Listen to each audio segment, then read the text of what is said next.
So he teaches and he writes in Baghdad until his famous crisis takes place.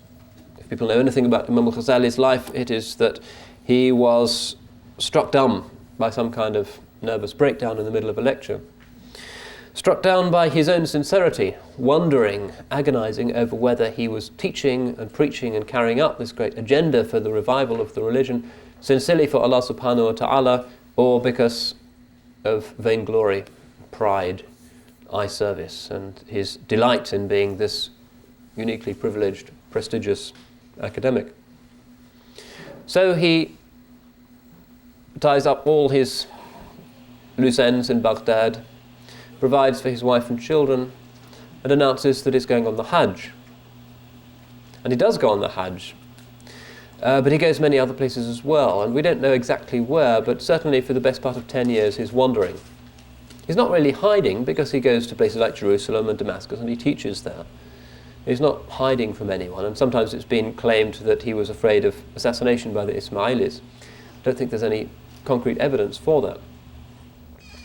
But he goes to Jerusalem, and you can still see the room in Jerusalem where he composed part of the Ihya. Spent time in Damascus, Medina, and other places. And then, and this is perhaps the most significant aspect of his career, he returns. And he returns to his academic career.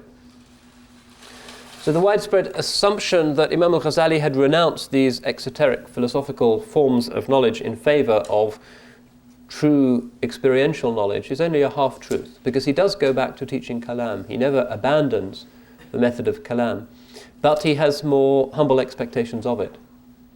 He doesn't believe that the premises of kalam can themselves yield certain knowledge about Allah subhanahu wa ta'ala. As we saw yesterday, they are part of the created world and they cannot reach beyond the created world. What he does believe, however, is that the ilm al-kalam can be and is a necessary weapon for the refutation of heretics.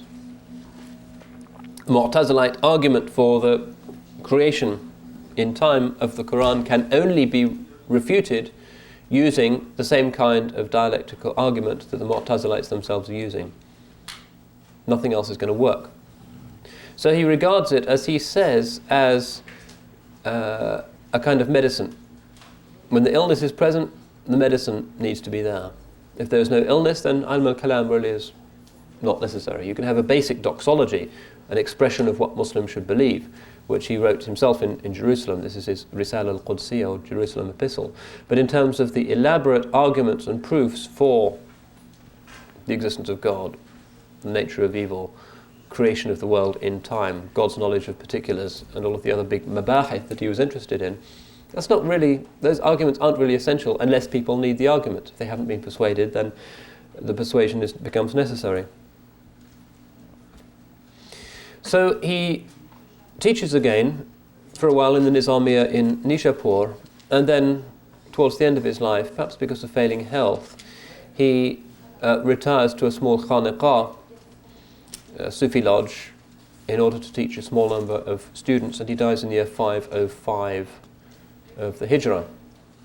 He's buried near Tus, and the place of his grave is still pointed out to this day, although since it's a solidly Shia area, since the extermination of Sunnism in Iran in the 16th century, the grave is hardly visited, but it is still there and pointed out.